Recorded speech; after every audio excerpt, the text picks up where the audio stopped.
चलो welcome dear student. तो आज हमारा अकाउंटिंग फॉर कोऑपरेटिव सोसाइटी का पार्ट 2 हम देखते हैं। प्रीवियस लेक्चर में हमने क्या देखा था कि कोऑपरेटिव सोसाइटी का मतलब क्या है। तो मैंने आपको बताया था कोऑपरेटिव सोसाइटी का मतलब है कि cooperative society is a voluntary association form for the purpose of promoting and protecting interest of it member. मतलब कि कोऑपरेटिव सोसाइटी एक वॉलंटरी एसोसिएशन है, ऑर्गेनाइजेशन है कि जहां पे जो भी आके मेंबर्स बनते हैं वो अपने मर्जी से आके बनते हैं, कोई उनको फोर्सफुली मेंबर नहीं बनाता है। एंड सेकेंड थिंग कि कोऑपरेटिव सोसाइटी का मेन ऑब्जेक्टिव क्या होता है कि अपने मेंबर्स को सर्विस देना, और जो प्रॉफिट कमाते हैं पहले तो प्रॉफिट को डिस्ट्रीब्यूट करते हैं मेंबर्स में और कुछ प्रॉफिट को रख लेते हैं रिजर्व्स में, मतलब फ्यूचर यूज के लिए। फिर हमने देखा था कि कोऑपरेटिव सोसाइटी को भी अपना प्रिपेयर करना होता है फाइनल अकाउंट, जिसमें 3 चीजों बनाते हैं, trading account, profit and loss account and balance sheet. और मैंने आपको बताया था कि हमको तीनों का फॉर्मेट देखना है। पहले मैंने ट्रेडिंग अकाउंट का फॉर्मेट देखा था जिसमें हमने 2 साइड देखा था, डेबिट एंड क्रेडिट। तो मैंने बताया था डेबिट साइड पे डायरेक्ट एक्सपेंसेस रिकॉर्ड होंगे और क्रेडिट साइड पे जो जो वैसे गुड्स बिजनेस के बाहर जाएगा वो सब रिकॉर्ड होंगे। तो डेबिट साइड पे ट्रेडिंग अकाउंट में क्या क्या देखा था, opening stock, purchases, wages, carriage inward और भी एक्सेट्रा और भी कुछ हम देखा था डेबिट साइड पे।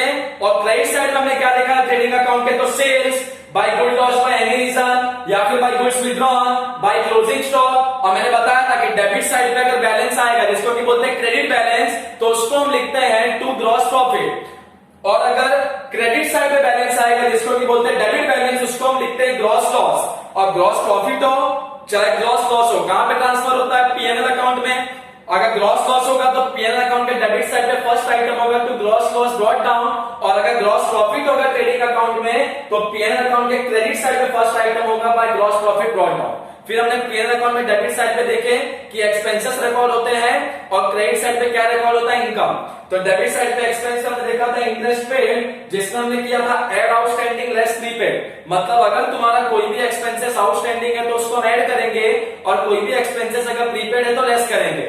जो आउटस्टैंडिंग एक्सपेंसेस होता है वो तुम्हारा जाता है लायबिलिटी साइड पे और जो प्रीपेड एक्सपेंसेस होता है वो तुम्हारा जाता है एसेट साइड पे। सेम इनकम में भी होता है कि जैसे कोई इनकम है इंटरेस्ट रिसीव, तो इंटरेस्ट रिसीव अगर और भी कुछ आउटस्टैंडिंग होगा तो ऐड करेंगे, और अगर प्रीपेड मतलब पहले अपने को मिल चुका तो लेस करेंगे। लेकिन इसका इफेक्ट उल्टा आएगा, आउटस्टैंडिंग एक्सपेंसेस कहां जाता है, लायबिलिटी में, आउटस्टैंडिंग इनकम तुम्हारा जाएगा एसेट में कि अपने को पैसा मिलने वाला है। और प्रीपेड इनकम कहां पे जाता है तुम्हारा एसेट में, सॉरी प्रीपेड एक्सपेंस कहां पे जाता है एसेट में, तो प्रीपेड इनकम तुम्हारा जाएगा लायबिलिटी में, क्योंकि अपने पूरा बर्डन होता है कि अपने को काम करके देना है। और क्या क्या था पीएनएल डेबिट में, प्रिंटिंग एंड स्टेशनरी था, रेंट रेट्स एंड टैक्सेस था, सैलरी अलाउंसेस था, पोस्टल एंड टेलीग्राम था, और ऐसे करके हमने और भी एक्सपेंसेस देखे थे पीएनएल डेबिट में। और उसी तरीके से पीएनएल क्रेडिट में हमने इनकम्स में देखा था कि पहला आइटम तो बाय ग्रॉस प्रॉफिट, फिर interest receive, discount receive, by income from sale of from या अदर इनकम या सन्ड्री इनकम। तो ये सब इनकम हमारा क्रेडिट साइड पे था पीएनएल अकाउंट के।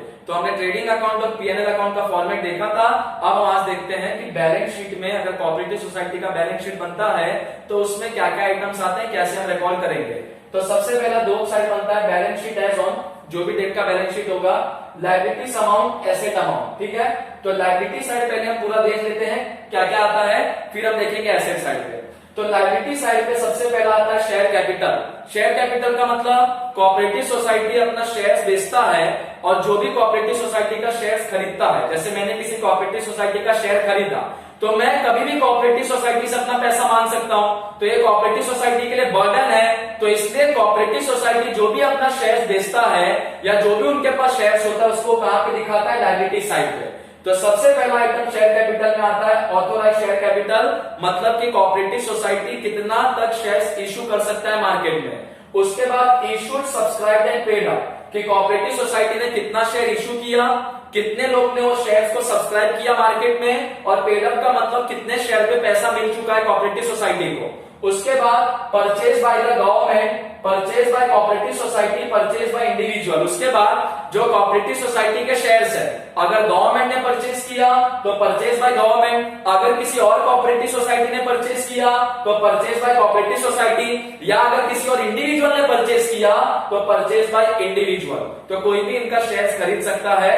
तो शेयर कैपिटल में ये सब चीजें आएंगे कि ऑथोराइज शेयर कैपिटल कि कितना उनको ऑथोराइज है शेयर इशू करने का, issue, subscribe and paid up कि कितना उन्होंने इशू किया, कितने लोगों ने सब्सक्राइब किया और कितने शेयर पे पैसा मिल चुका है। उसके बाद परचेज बाय द गवर्नमेंट, कि गवर्नमेंट ने अगर शेयर खरीदा होगा कोऑपरेटिव सोसाइटी का तो वो आएगा।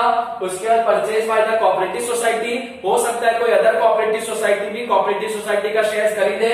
उसके बाद परचेज बाय इंडिविजुअल, कि मार्केट में बहुत सारे इंडिविजुअल होते हैं जो इंटरेस्टेड होंगे तो कोऑपरेटिव सोसाइटी का शेयर खरीदेंगे। उसके बाद है shares in advance less calls in arrear add calls in advance. Shares in advance मतलब किसी को मान लो कोऑपरेटिव सोसाइटी ने शेयर इशू किया और इसमें से लेस किया है calls in arrear. Calls in arrears का मतलब ये होता है कि शेयर्स पे कितना पैसा डूब गया। जैसे मान लो कोऑपरेटिव सोसाइटी ने किसी को 100 रुपए का शेयर बेचा था, लेकिन कोऑपरेटिव सोसाइटी को उस पर रिटर्न खाली 80 रुपया ही मिला, तो 20 रुपया नहीं मिला, तो 20 रुपया उनका हो गया कॉल्स इन एरियर। तो कभी भी कॉल्स इन एरियर्स को लेस करेंगे शेयर्स में से। और कॉल्स इन एडवांस, अगर एडवांस में पहले से पैसा मिल गया शेयर्स के ऊपर तो उसको ऐड करेंगे ऐसा कॉल्स इन एडवांस। उसके बाद है सब्सक्रिप्शन और डिपॉजिट टुवर्ड द शेयर, और अगर किसी ने शेयर्स को सब्सक्राइब किया, मतलब कोई अगर शेयर्स को खरीदना चाहता है, उसके लिए अगर कोऑपरेटिव सोसाइटी को कुछ भी पैसा मिला है तो वो सब तुम्हारा आएगा शेयर कैपिटल में। तो लायबिलिटी साइड का फर्स्ट आइटम हो गया शेयर कैपिटल। सेकंड आइटम है reserve fund and other fund. Reserve funds का मतलब जो कोऑपरेटिव सोसाइटीज होते हैं कुछ पैसा बचा के रखते हैं, रिजर्व में रखते हैं फॉर फ्यूचर यूज। हो सकता है कभी कोऑपरेटिव सोसाइटी को बहुत लॉस हो या कोऑपरेटिव सोसाइटी में बहुत ज्यादा प्रॉब्लम आए, तो वो टाइम पे रिजर्व्स के अंदर जो पैसा होता है कोऑपरेटिव सोसाइटी उसको यूज करता है अपने लॉस को हटाने के लिए या प्रॉब्लम्स को सॉर्ट आउट करने के लिए। तो इसमें क्या क्या होगा, reserve fund, building fund, development fund, reserve for doubtful debt, कि जो डेटर पे रिजर्व निकालते हैं। मैंने पीएनएल के टाइम पे बताया था कि अगर मान लो कोऑपरेटिव सोसाइटी के 1 लाख के डेटर है तो ये कंफर्म नहीं है कि 1 लाख के डेटर पूरे के पूरे पैसा दे ही देंगे, कुछ डेटर पैसा डुबा भी सकता है।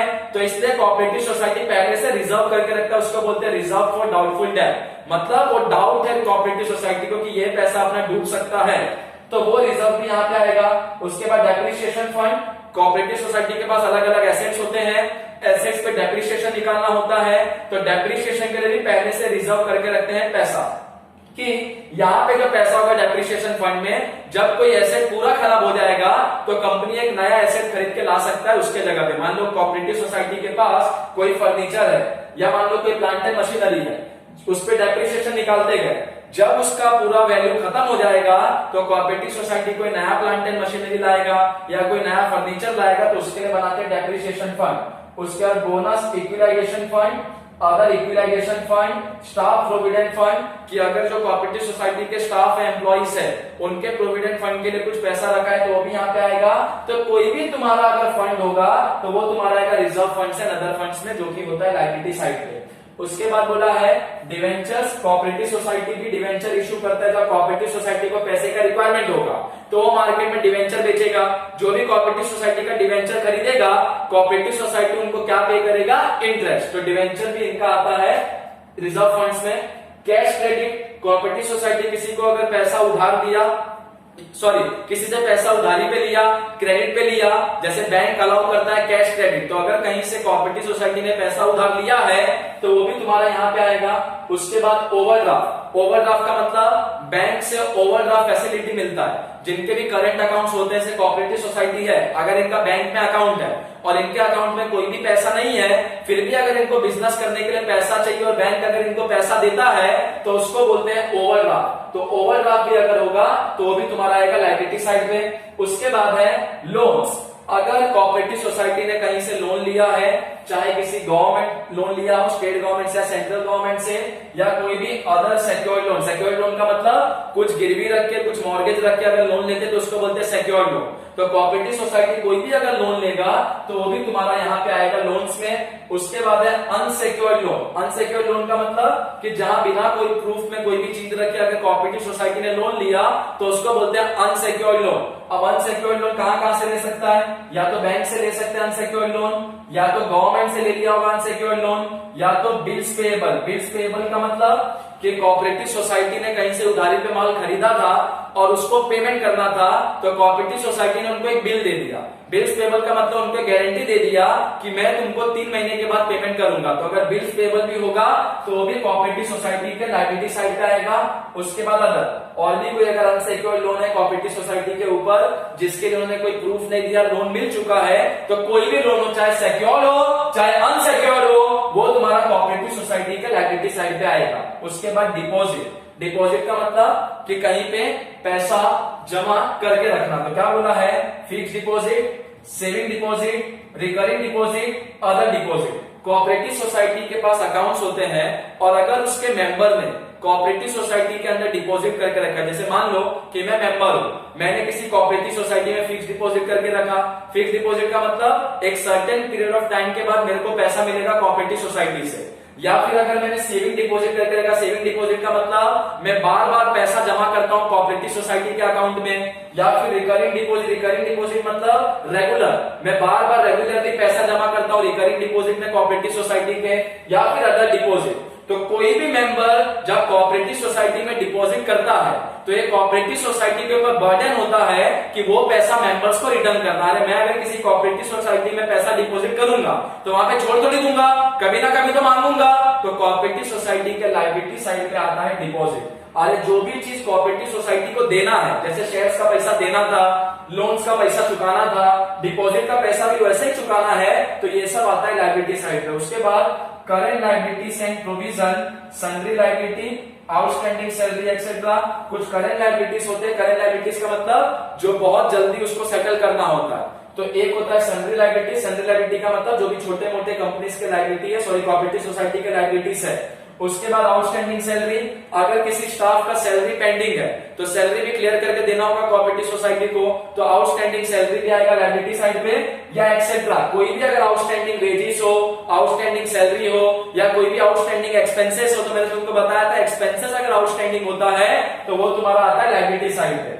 उसके बाद एडवांसेस, अगर कोऑपरेटिव सोसाइटी ने कहीं से एडवांस लेके रखा है तो वो भी आएगा लायबिलिटी साइड। उसके बाद अनक्लेम्ड डिविडेंड, अनक्लेम्ड डिविडेंड का मतलब कोऑपरेटिव सोसाइटी के जो मेंबर्स होते हैं, मतलब जिन्होंने भी कोऑपरेटिव सोसाइटी का शेयर्स खरीदा है, तो कोऑपरेटिव सोसाइटी का ड्यूटी है कि अगर उनको प्रॉफिट हो तो अपने मेंबर्स को देने का डिविडेंड। मान लो कुछ मेंबर्स ऐसे थे जिन्होंने कोऑपरेटिव सोसाइटी से अब तक डिविडेंड नहीं मांगा है, अब तक नहीं मांगा है, तो कभी ना कभी तो मांग सकते हैं, तो अब तक नहीं मांगा है तो उसको बोलते हैं अनक्लेम्ड डिविडेंड। तो अनक्लेम्ड डिविडेंड कभी ना कभी तो देना पड़ेगा मेंबर्स को, इसलिए कोऑपरेटिव सोसाइटी के लायबिलिटी साइड पे है अनक्लेम्ड डिविडेंड। उसके बाद interest due but not paid, कुछ इंटरेस्ट बाकी था कोऑपरेटिव सोसाइटी को देना, वो अभी तक कोऑपरेटिव सोसाइटी ने नहीं पे किया है, तो जब भी पे करना होगा तो इसलिए लायबिलिटी साइड पे कभी ना कभी तो पे करना ही होगा।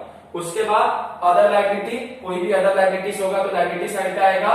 उसके बाद profit and loss appropriation, opening balance, मतलब पहले से कितना प्रॉफिट पड़ा था कोऑपरेटिव सोसाइटी के पास, एड करंट ईयर प्रॉफिट है। करंट ईयर प्रॉफिट कहां से मिलेगा, प्रॉफिट एंड लॉस अकाउंट से। मैंने बताया था ना, प्रॉफिट एंड लॉस अकाउंट में क्रेडिट साइड पे आएगा, उसको हम क्या बोलते हैं, बैलेंस को debit balance, sorry debit balance, तो वो होता है लॉस। और हमारा प्रॉफिट एंड लॉस अकाउंट के डेबिट साइड पे जो आता है उसको हम क्या बोलते हैं, क्रेडिट बैलेंस। हमारे लिए क्या होता है, प्रॉफिट। तो जब प्रॉफिट एंड लॉस अकाउंट हमने स्ट्रक्चर देखा तो उसमें मैंने तुमको बताया था कि डेबिट साइड पे नेट प्रॉफिट लिखे थे, टू नेट प्रॉफिट, तो वो जो प्रॉफिट होगा उसको बोलेंगे करंट ईयर प्रॉफिट, और ओपनिंग बैलेंस में वो प्रॉफिट ऐड होगा। फिर जो टोटल प्रॉफिट होगा उसका आउटर कॉलम में लिखेंगे और फिर टोटल मारेंगे लायबिलिटी साइड का। तो ये है हमारा लायबिलिटी साइड की, कोऑपरेटिव सोसाइटी के लायबिलिटी साइड क्या क्या आएगा। इसी तरह से एसेट साइड भी है बैलेंस शीट का। एसेट साइड में सबसे पहला cash balance on hand in bank, कि कोऑपरेटिव सोसाइटी के पास हाथ में कितना पैसा है और बैंक में कितना पैसा है। उसके बाद है इन्वेस्टमेंट, इन्वेस्टमेंट का मतलब कि कोऑपरेटिव सोसाइटी ने कहां कहां पे पैसे को इन्वेस्ट किया है। कभी कभी कोऑपरेटिव सोसाइटी गवर्नमेंट सिक्योरिटीज में इन्वेस्ट करता है, सिक्योरिटीज का मतलब हो गया शेयर्स हो गया, डिवेंचर्स हो गया, ये सब को बोलते हैं सिक्योरिटी। तो मान लो कोई गवर्नमेंट है, गवर्नमेंट कंपनी है, उन्होंने शेयर्स इशू किया, या मान लो डिवेंचर इशू किया, या बॉन्ड इशू किया, तो अगर कोऑपरेटिव सोसाइटी वो सब शेयर्स या डिवेंचर में इन्वेस्ट करता है तो वो यहाँ पे आएगा इनके एसेट साइड पे। उसके बाद शेयर्स इन कोऑपरेटिव इंस्टीट्यूशन, मान लो कोई अदर कोऑपरेटिव सोसाइटी है और ये कोऑपरेटिव सोसाइटी ने उस कोऑपरेटिव सोसाइटी का शेयर लेके रखा है, तो उसका शेयर अगर लेके रखा है तो वो भी एक तरीके से इन्वेस्टमेंट है, तो वो भी यहाँ पे आएगा। उसके बाद फिक्स डिपॉजिट विद बैंक, अगर कोऑपरेटिव सोसाइटी ने बैंक में फिक्स डिपॉजिट करके रखा है तो बैंक से कभी ना कभी पैसा तो मिलेगा ही, तो वो भी यहाँ पे आएगा एसेट साइड में। उसके बाद प्रोविडेंट फंड इन्वेस्टमेंट या एडवांस टू प्रोविडेंट फंड, अगर प्रोविडेंट फंड अकाउंट में कुछ इन्वेस्ट करके रखा है कोऑपरेटिव सोसाइटी ने, या प्रोविडेंट फंड में कुछ एडवांस में पेमेंट करके रखा है, तो एडवांस में पेमेंट करके रखा है तो आगे पेमेंट नहीं करना होगा, तो ये भी एक तरीके से एसेट साइड पे आएगा, provident fund investment, advance to provident fund. तो चाहे कैश बैलेंस हो चाहे इन्वेस्टमेंट हो, ये सब कोऑपरेटिव सोसाइटी के एसेट में आएगा। नेक्स्ट है लोन्स एंड एडवांस। हो सकता है कि कोऑपरेटिव सोसाइटी ने अपने मेंबर्स को लोन दिया हो या अपने मेंबर्स को एडवांस दिया हो, तो अगर लोन देगा अपने मेंबर्स को तो वो भी आएगा एसेट साइड पे। लोन अगर कहीं से लेगा तो वो आएगा लायबिलिटी में। लोन अगर किसी को देगा या एडवांस किसी को देगा या कैश क्रेडिट किसी को देगा तो वो आएगा इसके एसेट में। तो अगर कोऑपरेटिव सोसाइटी ने लोन दिया है तो एसेट, कैश क्रेडिट अगर अपने मेंबर्स को कुछ उधारी दिया है तो वो आएगा एसेट में। उसके बाद due from the managing committee. Managing committee का मतलब कोऑपरेटिव सोसाइटी को जो संभालते हैं, जो चलाते हैं, उसको बोलते हैं मैनेजिंग कमेटी। तो अगर मैनेजिंग कमेटी से कुछ मिलने वाला है, ड्यू का मतलब कुछ मिलने वाला है, तो वो भी आएगा कोऑपरेटिव सोसाइटी के एसेट साइड में कि मैनेजिंग कमेटी से कुछ उनको लेना है। उनके पास सन्ड्री डेटर। सन्ड्री डेटर का मतलब कि जिनसे अपने को पैसा लेना है, तो sundry debtor for credit sales या फॉर एडवांसेस। मान लो किसी को उधारी बेचा था या किसी को एडवांस दिया तो उनसे पैसा लेना है, तो सन्ड्री डेटर भी तुम्हारा आएगा एसेट में। नेक्स्ट है तुम्हारा करंट एसेट। करंट एसेट में tools and equipment, closing stock. अगर कोई भी क्लोजिंग स्टॉक है कोऑपरेटिव सोसाइटी के पास तो वो यहाँ पे आएगा। Working progress. वर्किंग प्रोग्रेस का मतलब कि अगर कोई ऐसा मटेरियल है कि जिस पे आधा काम हो चुका है फिर आधा काम होना बाकी है, तो वो भी अगर ईयर एंड पे बचा है वर्किंग प्रोग्रेस, तो वो भी तुम्हारा यहाँ पे आएगा एसेट साइड पे। तो करंट एसेट में tools and equipment, closing stock या वर्किंग प्रोग्रेस का कोई भी अगर स्टॉक बचा है, मटेरियल बचा है, तो वो तुम्हारा आएगा एसेट में। उसके बाद फिक्स एसेट। जितने भी फिक्स एसेट होते हैं इसके पास कोऑपरेटिव सोसाइटी के पास, जैसे कि land and building, plant and machinery. Live stock का मतलब कि अगर किसी का जानवर का बिजनेस है, जैसे काऊ बफेलो का या फिर शिप का, तो ये सब लाइव स्टॉक है। उसी तरीके से डेड स्टॉक का किसी का बिजनेस है कि कोई भी चीज को मार के बेचने का। उसके बाद व्हीकल्स, अगर कोऑपरेटिव सोसाइटी के पास कुछ व्हीकल्स है तो ये सब आते हैं फिक्स एसेट में। Plant and machinery, land and building, live stock, dead stock and vehicle, तो ये भी एसेट साइड पे आता है कोऑपरेटिव सोसाइटी के। उसके बाद other expenses and loss not return of. और कुछ अदर एक्सपेंसेस है या लॉसेस है जिसको राइट ऑफ नहीं किया अभी तक, तो वो भी आएगा एसेट साइड पे। जैसे प्रिलिमिनरी एक्सपेंसेस। ये क्या होता है, बिजनेस को स्टार्ट करने से पहले जो भी खर्चे होते हैं एडवर्टाइजिंग के ऊपर या उसका सर्टिफिकेट बनाने के पीछे, लाइसेंस बनाने के पीछे, वो सबको बोलते हैं प्रिलिमिनरी एक्सपेंसेस। तो अगर प्रिलिमिनरी एक्सपेंसेस को राइट ऑफ नहीं किया है कोऑपरेटिव सोसाइटी ने तो वो भी आएगा एसेट में। उसके बाद एडवांसेस। पहले से बता रहा हूं कि कोऑपरेटिव सोसाइटी ने अगर किसी को एडवांस दिया है तो पैसा मिलने वाला है तो वो आएगा एसेट में। उसके बाद पेमेंट ऑफ टैक्सेस। अगर मान लो कोऑपरेटिव सोसाइटी ने कोई टैक्स का पेमेंट अभी तक नहीं किया, खाली प्रोविजन करके रखा, तो वो पैसा भी उनके पास है तो वो भी यहाँ पे आएगा। उसके बाद गुडविल। अगर कोऑपरेटिव सोसाइटी का कुछ गुडविल है तो वो यहाँ पे रिकॉर्ड होगा एसेट में। उसके बाद deferred revenue expense. Deferred revenue expenses का मतलब, रेवेन्यू एक्सपेंसेस का मतलब ऐसा खर्चा जिसका बेनिफिट बहुत कम टाइम तक रहता है, और डिफर्ड रेवेन्यू एक्सपेंसेस का मतलब ऐसा खर्चा कि जिसका बेनिफिट 2 या 3 साल तक रहता है। तो अगर कोई डिफर्ड रेवेन्यू एक्सपेंसेस है तो वो भी आएगा एसेट में। उसके बाद expenses in connection with issue of debenture. अगर कोऑपरेटिव सोसाइटी ने कोई डिवेंचर इशू किया और उसके रिलेटेड अगर कोई खर्चा है तो वो भी यहाँ पे एसेट में रिकॉर्ड होगा।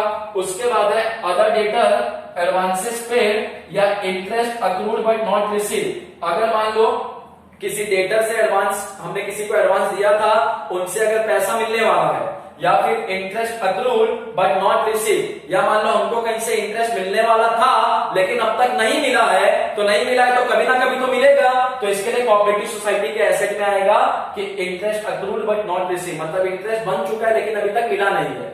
And other due. Other due का मतलब और भी अगर कहीं से पैसा आएगा तो वो भी तुम्हारा एसेट में रिकॉर्ड होगा कोऑपरेटिव सोसाइटी के। उसके बाद losses add current year loss. अगर पहले से कुछ लॉसेस है कोऑपरेटिव सोसाइटी को तो वो आएगा एसेट साइड पे। जैसे कि प्रॉफिट था पहले से तो लायबिलिटी साइड पे था, उसके बाद हमने उसमें करंट ईयर का प्रॉफिट ऐड किया था, यहाँ पे ऐड करेंगे करंट ईयर का लॉस। करंट ईयर का लॉस हमको कहां से मिलेगा, पीएनएल अकाउंट से। पीएनएल अकाउंट के जब क्रेडिट साइड पे बैलेंस आता है तो हमने लिखा तो वहां पे नेट लॉस, तो वो जो नेट लॉस का फिगर होगा वो यहाँ पे ऐड होगा। और डेबिट साइड पे जो बैलेंस था उसको हमने क्या लिखा था, नेट प्रॉफिट, और नेट प्रॉफिट का फिगर यहाँ पे ऐड होगा। तो यहाँ पे हमने टोटल माना था प्रॉफिट का और यहाँ पे हमने टोटल किसका किया है, लॉसेस का। तो चाहे प्रॉफिट होगा तो तुम्हारा लायबिलिटी साइड पे होगा और जो लॉसेस होगा तो वो होगा एसेट साइड पे, फिर दोनों साइड का टोटल, और फाइनली तुम्हारा बैलेंस शीट क्या हो जाएगा, टैली। तो ये था हमारा कोऑपरेटिव सोसाइटी का बैलेंस शीट। तो बैलेंस शीट में कितने साइड है, 2 साइड की, एक लायबिलिटी और एक एसेट। लायबिलिटी में सबसे पहला आइटम क्या था, शेयर कैपिटल, कि कोऑपरेटिव सोसाइटी के शेयर्स में अगर किसी ने भी इन्वेस्ट किया होगा, कोई इंडिविजुअल हो, चाहे गवर्नमेंट हो, चाहे कोई अदर कोऑपरेटिव सोसाइटी हो, तो वो सब आएगा शेयर कैपिटल में। अगर कॉल्स इन एरियर्स होगा उसको क्या करेंगे, लेस। कॉल्स इन एडवांस को क्या करेंगे, ऐड। उसके बाद हमारा क्या था, रिजर्व फंड। कोई भी अगर फंड होगा, रिजर्व फंड हो, बिल्डिंग फंड हो, डेप्रिसिएशन फंड हो, बोनस इक्विलाइजेशन फंड हो, कोई भी फंड, स्टाफ प्रोविडेंट फंड, वो सब तुम्हारा रिकॉर्ड होगा लायबिलिटी साइड पे। उसके बाद है डिवेंचर्स होगा तो वो भी रिकॉर्ड होगा, ओवरड्राफ्ट होगा, ये सब आता है liability side of the cooperative society. उसके बाद अगर कोऑपरेटिव सोसाइटी ने किसी से लोन लिया, चाहे वो सिक्योर्ड लोन हो, चाहे वो अनसिक्योर्ड लोन हो, बैंक से या गवर्नमेंट से, या बिल पेएबल हो, तो ये भी रिकॉर्ड होगा कोऑपरेटिव सोसाइटी के लायबिलिटी साइड। उसके बाद डिपॉजिट, अगर किसी ने कोऑपरेटिव सोसाइटी में डिपॉजिट करके रखा है, fix deposit, saving deposit, recurring deposit या अदर डिपॉजिट, तो कोऑपरेटिव सोसाइटी को कभी ना कभी तो उनको पैसा देना होगा, तो ये भी आएगा लायबिलिटी में। उसके बाद करंट लायबिलिटीज एंड प्रोविजन में outstanding salary, advances, unclaimed dividend, अगर चलो तो उसके बाद है करंट लायबिलिटीज एंड प्रोविजन। इसमें क्या है, sundry liability, outstanding salary, advances, unclaimed dividend. मतलब अगर कोई भी एक्सपेंसेस आउटस्टैंडिंग होगा तो कोऑपरेटिव सोसाइटी को कभी ना कभी तो एक्सपेंसेस का पेमेंट करना है, तो ये भी उनके लिए लायबिलिटी है। उसी तरीके से अनक्लेम्ड डिविडेंड, कि जो भी कोऑपरेटिव सोसाइटी के शेयर होल्डर है, अगर उनका डिविडेंड का पैसा बाकी है तो कभी ना कभी तो मांगेंगे, तो जब भी मांगेंगे तब उनको देना होगा कोऑपरेटिव सोसाइटी को, तो इसलिए अनक्लेम्ड डिविडेंड भी कहां पे दिखा है, लायबिलिटी में। उसके बाद है interest due but not paid, कि मान लो कोऑपरेटिव सोसाइटी को किसी को ब्याज देना है लेकिन अभी तक नहीं दिया, तो कभी ना कभी तो देना होगा, तो वो भी रिकॉर्ड होगा लायबिलिटी साइड पे। और लास्ट क्या था कि अगर ओपनिंग बैलेंस, अगर प्रॉफिट है कोऑपरेटिव सोसाइटी को, तो ओपनिंग बैलेंस यहाँ पे शो करेगा। जो करंट ईयर का प्रॉफिट होगा, जो कि कहां से मिलेगा, पीएनएल अकाउंट के डेबिट साइड से, वो उसमें ऐड करेगा, और जो फाइनल प्रॉफिट होगा वो निकलेगा आउटर कॉलम। इसी तरीके से सेकंड साइड क्या था, एसेट साइड। एसेट साइड में फर्स्ट आइटम क्या था कि कैश, चाहे हैंड में हो चाहे बैंक में हो, जो भी कैश होगा कोऑपरेटिव सोसाइटी के पास, वो कहां पे आएगा, एसेट साइड पे। उसके बाद इन्वेस्टमेंट, अगर कोऑपरेटिव सोसाइटी कहीं पे भी अपना पैसा इन्वेस्ट करेगा, चाहे गवर्नमेंट सिक्योरिटीज में करे, शेयर से, डिवेंचर में, चाहे किसी अदर कोऑपरेटिव सोसाइटी के शेयर्स में, चाहे किसी बैंक में फिक्स डिपॉजिट रखे, या प्रोविडेंट फंड में एडवांस पेमेंट कर दे, तो ये सब आएगा एसेट में। उसके बाद अगर कोऑपरेटिव सोसाइटी किसी को लोन देता है, या किसी को कैश क्रेडिट देता है, या मैनेजिंग कमेटी से कुछ पैसा लेना होगा कोऑपरेटिव सोसाइटी को, तो वो भी आएगा इनके एसेट में। उसके बाद डेटर, अगर इन्होंने किसी को उधारी पे बेचा है या किसी को एडवांस दिया है तो उनसे भी पैसा मिलने वाला होगा, तो वो भी एसेट में आएगा कोऑपरेटिव सोसाइटी के। उसके बाद कुछ अगर क्लोजिंग स्टॉक है इनके पास, या वर्किंग प्रोग्रेस का कुछ क्लोजिंग स्टॉक है, तो वो भी यहाँ पे रिकॉर्ड होगा एसेट साइड पे कोऑपरेटिव सोसाइटी के। उसके बाद फिक्स एसेट में land and building, plant and machinery, life stock, dead stock या व्हीकल, तो ये सब चीज भी अगर कोऑपरेटिव सोसाइटी के पास होगा तो वो भी रिकॉर्ड होगा एसेट साइड पे एज अ फिक्स एसेट। उसके बाद अगर पेनरी एक्सपेंसेस है, या एडवांसेस है, या गुडविल है, या डिफर्ड रेवेन्यू एक्सपेंसेस है, या expenses in connection with issue of debenture, तो ये भी रिकॉर्ड होगा एसेट साइड पे कोऑपरेटिव सोसाइटी के। एंड लास्ट चीज की अदर डेटर, कि मान लो कहीं से इंटरेस्ट मिलने वाला था, अभी तक नहीं मिला है, तो कभी ना कभी तो ड्यू मिलेगा, तो वो भी आएगा एसेट में। एंड फाइनल चीज है कि अगर पहले से लॉस था तो लॉस को रिकॉर्ड करेंगे, उसमें ऐड करेंगे करंट ईयर लॉस, और ये हमको कहां से मिलेगा, पीएनएल अकाउंट के डेबिट साइड से, और जो लॉसेस होगा उसका टोटल हम लिखेंगे आउटर कॉलम में। तो ये था हमारा balance sheet of the cooperative society. इसके पहले हमने क्या देखा था प्रीवियस लेक्चर में, कोऑपरेटिव सोसाइटी का मीनिंग क्या है, उसका ट्रेडिंग अकाउंट कैसे प्रिपेयर होता है, और उसका प्रॉफिट एंड लॉस अकाउंट कैसे प्रिपेयर होता है, debit side and credit side. और आज हमने देखा कि इसका बैलेंस शीट कैसे प्रिपेयर होता है कोऑपरेटिव सोसाइटी का। तो जब भी क्वेश्चन आएगा कोऑपरेटिव सोसाइटी के ऊपर, तो तीनों चीज हमको बनाना होता है सोल्यूशन में, ट्रेडिंग अकाउंट भी, प्रॉफिट एंड लॉस अकाउंट भी, बैलेंस शीट भी। तो आपको ये पूरा याद होना चाहिए कि ट्रेडिंग अकाउंट में डेबिट क्रेडिट में क्या क्या आइटम्स आते हैं, या पीएनएल में डेबिट क्रेडिट में क्या क्या आइटम्स आता है, या बैलेंस शीट में लायबिलिटी और एसेट साइड पे हम क्या क्या रिकॉर्ड कर सकते हैं। तो क्वेश्चन में जो चीज हमको जैसा मिलेगा उसको वहां पे पोस्ट कर सकते हैं, कुछ जाएगा ट्रेडिंग में, कुछ जाएंगे पीएनएल में, और कुछ आइटम्स तुम्हारे कहां पे आएंगे, बैलेंस शीट में। तो आपको ये पूरा फॉर्मेट याद होना चाहिए ट्रेडिंग अकाउंट का, प्रॉफिट एंड लॉस अकाउंट का और बैलेंस शीट का, ताकि जब क्वेश्चन हो तो क्वेश्चन में समझ में आए कि कौन सा चीज कहां पे पोस्ट होगा और कहां पे हम इसको ट्रांसफर करेंगे। तो ये हमारा फॉर्मेट बैलेंस शीट का, तो आप इसको कॉपी कर लो। बाकी ट्रेडिंग अकाउंट और पीएनएल तो हमने लास्ट लेक्चर में ही कर लिया था और कॉपी भी कर लिया था। इसके बाद हम इसके नेक्स्ट लेक्चर में कुछ इसके क्वेश्चन करेंगे कोऑपरेटिव सोसाइटी के, लेकिन फिलहाल आप इसको कॉपी कर लो थ्योरी को और इसको याद करके रखना, फिर जब क्वेश्चन करेंगे तो वो ज्यादा डिफिकल्ट नहीं होगा सॉल्व करना।